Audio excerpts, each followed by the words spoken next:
Hey guys, Shurue here, back again with another comic book collection update video, this time for the month of September of 2016.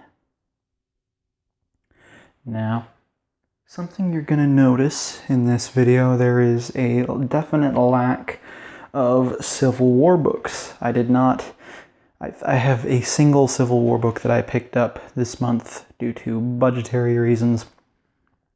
I do have some plans concerning the remainder of Civil War and Civil War II in general that I'm going to go over later on in the video, but just telling you ahead of time, not going to be a whole lot of Civil War II here.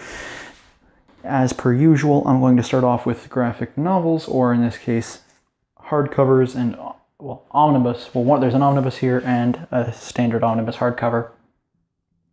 This time they're in the realm of Marvel.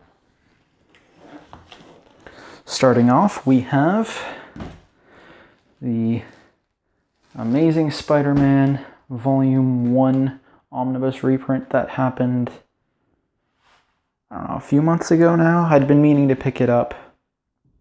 I've had the Volume 2 on pre-order for many months now, so I had at least considered picking this up at one point, and I got the opportunity to do so this month and jumped on it before it could go out of print and the price go up, and then I'd need to wait for another reprint, which may not even happen because of how many times this has been reprinted anyway. Now, moving on to the second hardcover, we have the Jason Aaron Thor book that introduces Lady Thor, who we now know to be Jane Foster. As you know from the single issues that I've been collecting, I have thoroughly been enjoying Mighty Thor. I want to go back and collect all the Thor stuff Jason Aaron has done, and I figured since this was being released now, it was a good idea to pick it up. Again, before it went out of print and became harder to find, and you know the drill. Now, because we started off with Marvel graphic novels, start off with Marvel books. Not a lot here this month for that. Starting off, we have the only Civil War book. That is Gwenpool number 6. I was not expecting Gwenpool to have a Civil War book. I was actually very surprised by that. But yeah, it exists. It's here. As per usual with Civil War II books, I haven't read this one yet. I'm going to take this opportunity now to discuss what I plan on doing with Civil War II. Now, due to similar budgetary reasons, Civil War II is the only thing I'll be able to pick up next month. Now, assuming I am able to pick up everything, you know what? No, even if I can't, I'll find a way to make this work. So, next month, you're not going to see a standard collection update video. Instead, what I'm going to be doing is, prior to making a video, I'm going to be reading through all of Civil War, like all of Civil War II, and the video you will be seeing at the end of October is one where I go through each of the various series, the various books, the various runs through Civil War II, and I'm going to be talking about each of those individually as though they were comics that I picked up that month. Now, I don't know how long that's going to be. I don't know. I haven't started reading it at all yet, but that is at least the idea, the plan at the moment. So, keep your eyes peeled for that. Next up, we have Amazing Spider-Man number 17, another Before Dead No More issue. Really, really looking forward to the Dead No More event, and this book is definitely helping with that. I like what they're doing with all of them. They seem to be, at least the villains are at least trying to appear more gray, more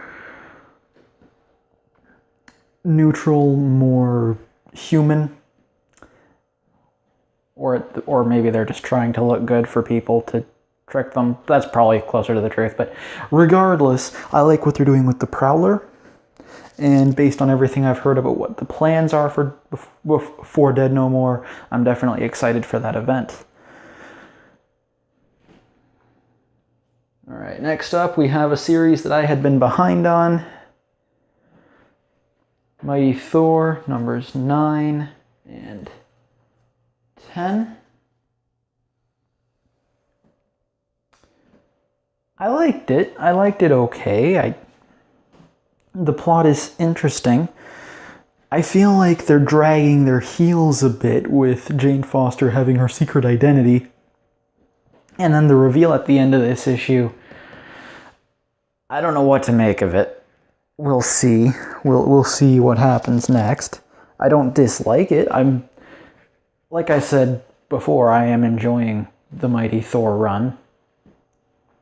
I don't know how it'll change with the new Marvel Now thing starting up. I haven't looked into exactly what's happening there. From what I've heard, though, Thor is going to be coming back and in a series called Unworthy Thor. And I don't know if that's going to be running alongside this or if that's going to be taking over as the Thor book. I'm pretty sure Jason Aaron is writing that one. And if he is, I don't know if he's going to be writing both of these. I mean, if you know anything about his work, he's definitely known for doing multiple books simultaneously. So it's possible that he'll do both. It's possible this is going to get dropped for that. I don't know. So I have to look into that yet.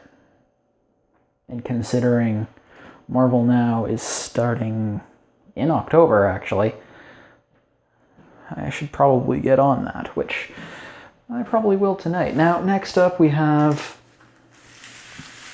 a book I wasn't able to read. That is Old Man Logan number 11. Unfortunately, I missed issue 10. So I am going to have to go back and pick that up before I can read through this one. So that's it for the Marvel books.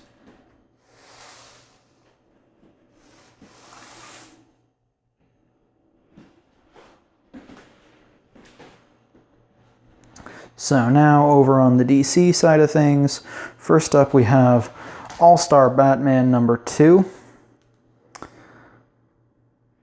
I like what I'm seeing here. I do. I think that it's disjointed. I can't tell if it's trying to tell two different stories simultaneously or if it's the same story told out of order. But it is very disjointed and hard to follow sometimes, which is definitely a negative. But hopefully as time goes by, I'll be able to wrap my head around what exactly is going on here, because you definitely get the sense that they're doing something. Like, there's definitely a plan here. And I'm curious to see how that plan will look when it's all played out. Next up, we have the Game of Thrones in the DC universe. That is Aquaman number 5. Hang on. Is there only one? Yep. Okay. There was a bit of a focus on his relationship with Mira, which I wasn't a huge fan of. It didn't really... not a lot actually happened in this book, with the exception of the end. And the end... I like the end. I just feel like this entire issue could have been condensed into a page, which is a little disappointing. You know, a lot of the stuff here was padding, but I do like the story it's telling, so this book is in no danger right now. It's in no danger at the moment, but this was one of the weaker issues of Aquaman Rebirth. so far. Next up, we have Batman number 5. Continuing the trend of... This is actually probably one of the... Now that I'm thinking about it, one of, if not the most serious comics that I am currently collecting. Yes, that includes Old Man Logan. They're really dealing with heavy stuff. I mean, you've got a character named Gotham, and he's embodying that for a reason, and it's Gotham. It's all of the horribleness that you've heard about associated with him, personified in a human being. And we learn more about him and his sister in this issue. And she's tasked with making some tough decisions. We learn about how they got their abilities to some extent. And we also get the feeling of basically a retooled Bat family. As interesting as that sounds. No Robin, Batgirl, Nightwing, the staples of it. Instead, this time we've got, well, some new characters who have new roles and new archetypes, new personalities, and I'm definitely curious to see what they'll do with it. I still hate the name Gotham Girl. And Gotham, that's not going to change. It's too on the nose for me. I don't like it. But at the same time, I still get it.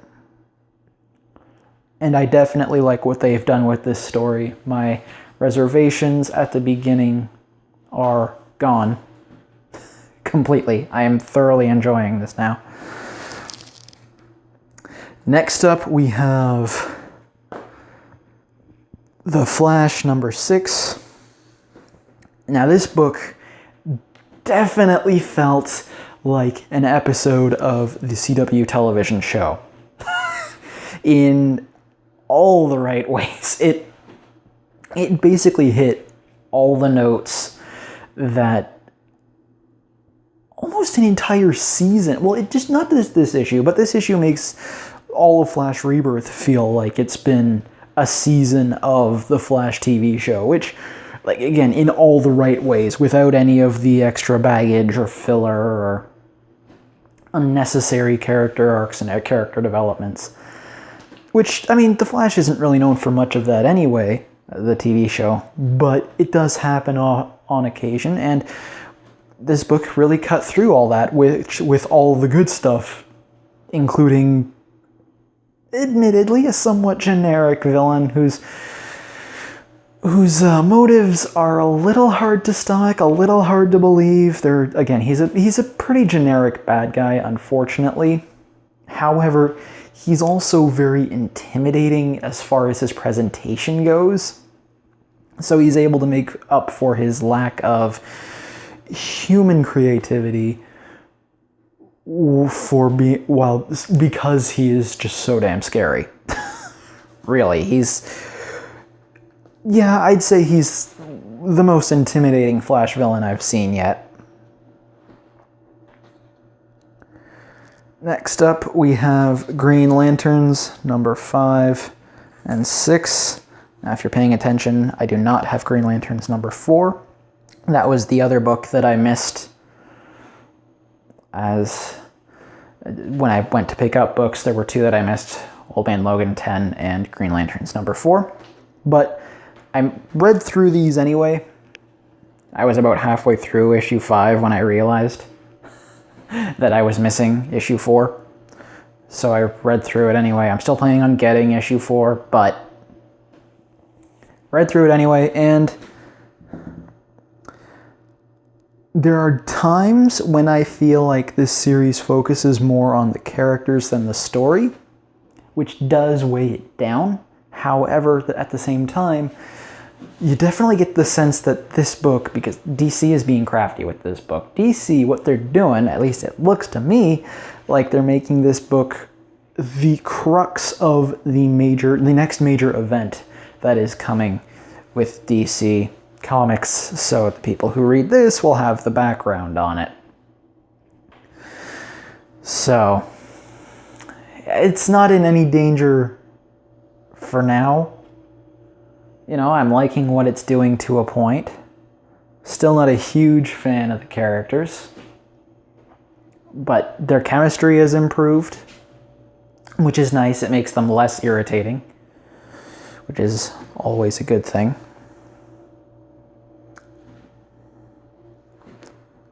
Next up, we have Hal Jordan and the Green Lanterns, numbers 3 and 4.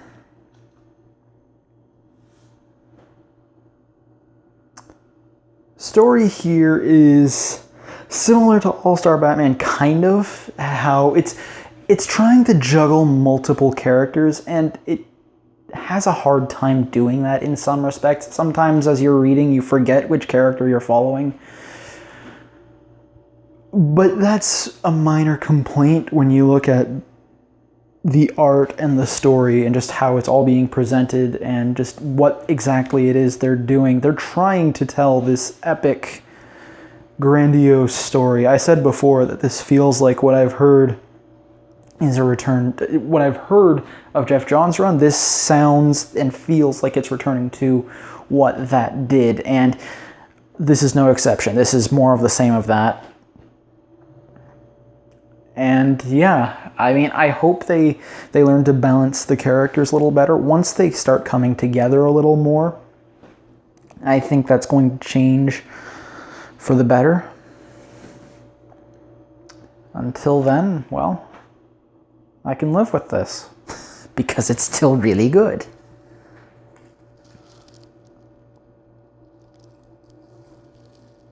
Next up, we have Justice League number 3, which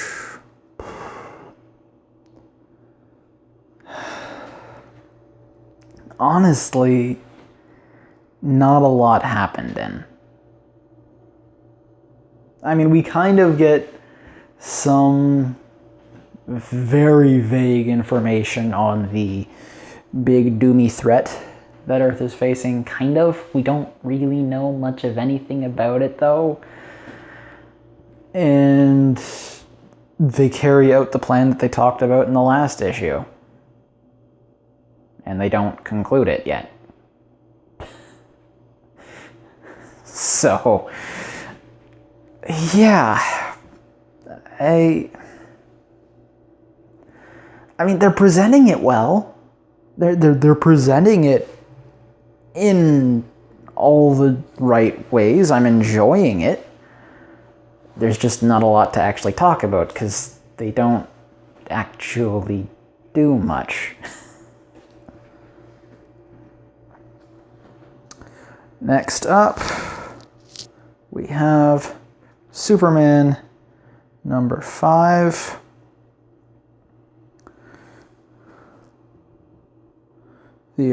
Superman fighting the Eradicator comes to a head. If I'm remembering correctly, the fight actually does end in this issue, and it ends really well. I really like what they did with it, both thematically. Well, I mean, there's thematic significance all over the place with this arc. I think they're calling it the Son of Superman arc.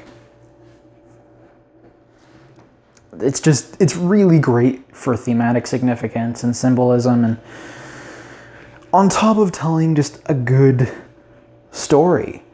It's doing well with the character dynamics. It's doing well with the setting, balancing the two settings. This is really the successor to the Lois and Clark series, the Lois and Clark comic series that had been out prior to Rebirth, and it's carrying the torch really well.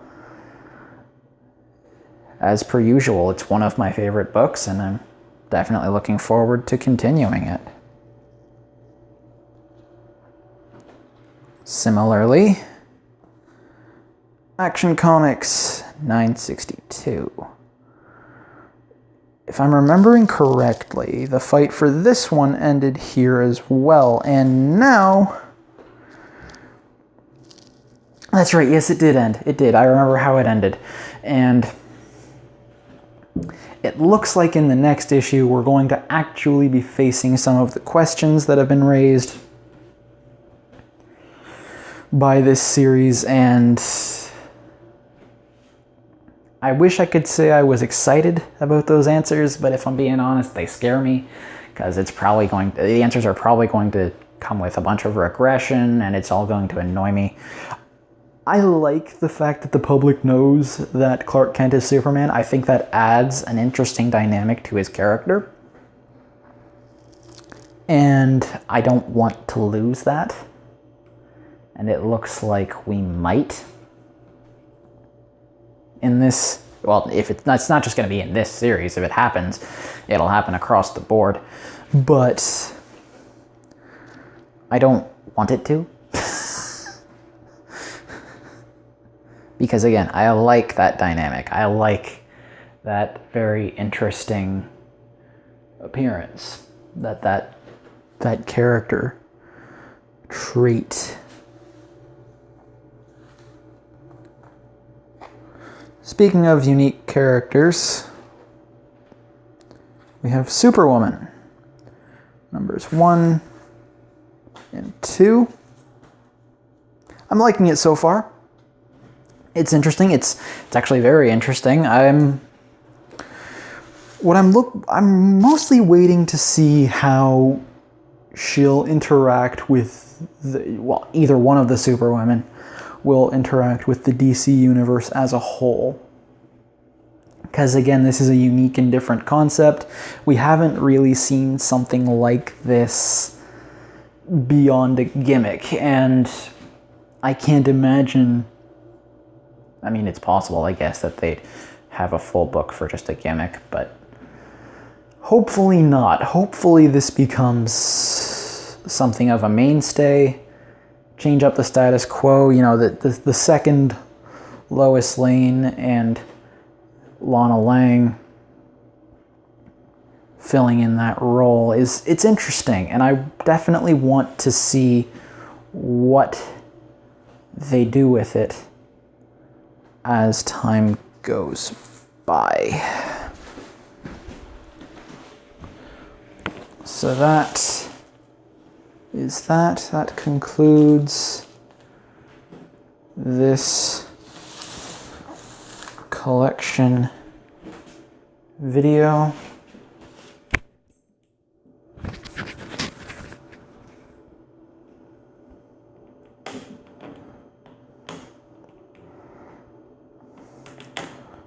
Hope you enjoyed.